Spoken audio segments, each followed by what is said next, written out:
If your Honda Pilot's touchscreen suddenly freezes, lags, or becomes completely unresponsive, it can disrupt everything from navigation to climate controls. The infotainment system is the central hub of the vehicle, so when it glitches, it feels like the entire dashboard is affected.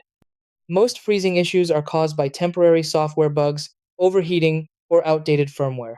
The good news is, you can usually fix it with a quick reset before visiting the dealership. Important steps. 1. Start with a basic reboot by pressing and holding the power button for 10 to 15 seconds until the screen shuts off, then restart the vehicle. 2.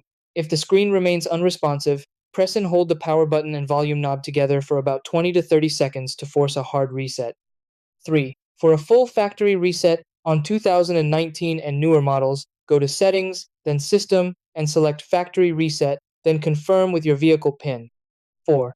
If the system freezes due to overheating, park in a shaded area and allow it to cool before restarting. 5. Check for available over-the-air updates using the Honda Link app before performing deeper resets. 6. As a last resort, disconnect the negative battery terminal for about 10 minutes, but be aware this may require reprogramming.